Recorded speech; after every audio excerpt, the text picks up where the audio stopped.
Olá amigos, nós estamos aqui para mais um vídeo semanal e nesta série de vídeos que eu estou falando sobre maldições à luz da Bíblia, maldições hereditárias, o que a Bíblia diz sobre maldições. Se você acompanhar os meus últimos 10 vídeos que eu tenho mostrado aqui, você vai entender um pouquinho do tema que eu estou falando. Eu vinha falando sobre hinos, autores de hinos, mas eu notei que havia um vácuo aqui na internet a respeito desse assunto espiritual, que é a questão do mundo espiritual. As pessoas estão hoje vivendo, digamos assim, um oba-oba evangélico. Os vídeos que eu tenho visto são vídeos de reteté, de pessoas rodopiando, de pessoas pulando, como se aquilo fosse a essência do Evangelho.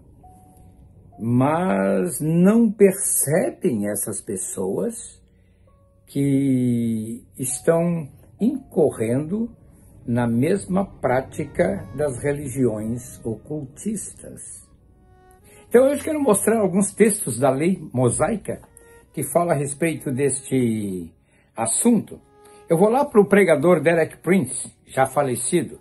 Eu conheci Derek Prince na década de 1900, ali finalzinho da década de 60 para os anos 70, quando eu morava nos Estados Unidos. Eu conheci muitos desses homens que falavam nos banquetes ou nos cafés dos homens de negócios, né? Aqui no Brasil o nome dado foi Adonep, e eu fui um dos praticamente que incentivou a começar a Adonep aqui no Brasil, juntamente com o Custódio Rangel. Nós nos encontramos juntos em janeiro de 1971, num congresso realizado no hotel lá que o Morris Cerullo alugava em San Diego, e ali tivemos a oportunidade de fazer uma ponte entre o pessoal da Adonep americana e o Custódio Rangel. E aí, quando eu voltei para o Brasil, a gente começou a primeira unidade, digamos assim, na cidade do Rio de Janeiro, e em Porto Alegre, o capítulo número 4. Então, eu estou lá por trás de tudo isso. Então, naquela época, eu ouvia muito esses pregadores, entre eles Derek Prince. Ouvia também Dom Bachan, Davi Duplessis, Earl Baxter, que eram pregadores que eram convidados a falarem nas reuniões, nos banquetes ou cafés que a Adonep de lá, Full Gospel Businessmen's Fellowship International, realizava. Diferente aqui do Brasil, aqui elitizou. Lá eram reuniões com pregação do Evangelho, ministração de cura, batismo no Espírito Santo, era outra coisa. Mas não sei por que vem aqui para o Brasil e a coisa elitiza. Bom, eu ouvi esses pregadores, e o Derek Prince, já falecido, ele elaborou uma lista de 7 problemas pessoais que podem indicar a presença de uma maldição. Por exemplo, colapso mental ou emocional, doença crônica ou recorrente, esterilidade, colapso da família, insuficiência financeira crônica, propensão para acidentes, histórico de suicídios ou mortes prematuras. Agora, isso não vem do João de Souza, vem de um dos mais inteligentes e avivados pregadores das décadas de 60 e 70. Tá? Mas aí eu vou para a lei mosaica, e descubro na lei mosaica, lá em Êxodo capítulo 20, versículos 3 a 5, que uma das maldições é quando você adora a ídolos. Os ídolos são tidos por Deus como uma pessoa que recorre a ídolos, ela está dispensando a presença do Deus vivo todo-poderoso. Está buscando um mediador, quando o verdadeiro mediador é o Senhor Jesus Cristo. Em Deuteronômio 27, versículo 15, tem maldição sobre quem fabrica imagens de adoração.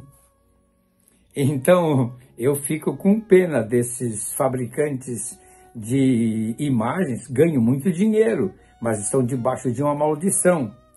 A terceira coisa, maldição sobre o filho que desprezar ou abandonar os seus pais, está em Deuteronômio 27:16. Então, às vezes, você encontra problemas em muitas famílias e a raiz está lá, porque eles não honraram pai e mãe. Quando a Bíblia fala em honrar pai e mãe, significa ajudar o pai ou a mãe na velhice, sustentá-los, ajudá-los em tudo que eles precisam. Isso é honrar. E honrar também financeiramente. Nos dias de Jesus, os fariseus criaram um jeitinho ali, né? Eu acho que os fariseus eram meio brasileiros. Eles criavam um jeitinho para tudo. Eles diziam assim, lá em Mateus 15, não, esse negócio, a gente pega o dinheiro que para sustentar o pai e a mãe e a gente oferece como corbã, entende? Como oferta ao templo. Aí a gente está livre. Aí Jesus condena isso porque eles mudaram a lei. Em vez de ajudar os pais, eles pegavam os recursos que eram para ajudar os pais e aplicavam no templo. Tá? Uma quarta coisa, maldição sobre os grileiros, os invasores de terra, os que alteram documentos em cartório, porque a Bíblia diz, os que removem os marcos da terra. Está em Deuteronômio 27, 17 a 19. Gente, eu conheci um desses famosos, desses grileiros do top, lá em cima, tá? Que alterava documentos em cartórios e conseguiu roubar muita terra. Muita terra. Bom, mas eu não vou contar como é que eu profetizei e ele morreu dali a 2 dias. Porque a questão toda é que ele roubava e expulsava as pessoas das suas terras que tinham documentos legais para morar ali, mas ele alterava em cartório. Tá? Maldição sobre quem manter relações sexuais com parentes ou animais. Não só com parentes, o filho, a pessoa que tem relações sexuais com a sogra, com o sogro, seja lá com quem for, mas com animais também. Tem uma maldição em Deuteronômio 27, dos versículos 20 a 23, e a lista não para aqui. Maldição sobre quem ferir ou matar alguém em oculto. Está lá em Deuteronômio 27, 24 e 25. Quer dizer, o cara sorrateiramente foi atrás de um inimigo e matou. Esconde o cadáver. Essa pessoa fica debaixo de maldição.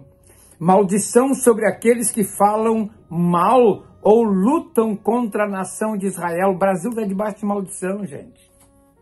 Porque a Bíblia diz, abençoarei os que te abençoarem e amaldiçoarei os que te amaldiçoarem.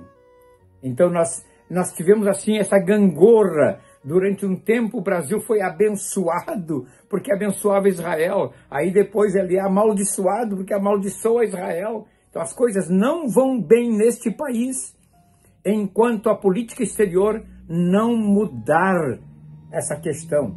Abençoe Israel e você será abençoado. Está aqui na palavra de Deus. Está aqui em Gênesis 12, versículo 3. Abençoarei os que te abençoarem e amaldiçoarei os que te amaldiçoarem. Está na palavra de Deus. Maldição sobre quem rouba a Deus. Esse texto todos os pastores conhecem, né? E às vezes são eles os primeiros a não obedecerem esse texto. Tragam todos os dízimos à casa do Senhor. Tá? E é possível, então, afastar todas essas maldições. Como? Através da confissão de pecados. É a única maneira. Veja bem, as pessoas, ali na década de 90, ano 2000, havia esse movimento de quebra de maldições. Gente, não existe quebra de maldições. Para uma maldição ser quebrada sobre uma pessoa, sobre a família, tem que haver arrependimento, confissão de pecados, mas de verdade, de coração.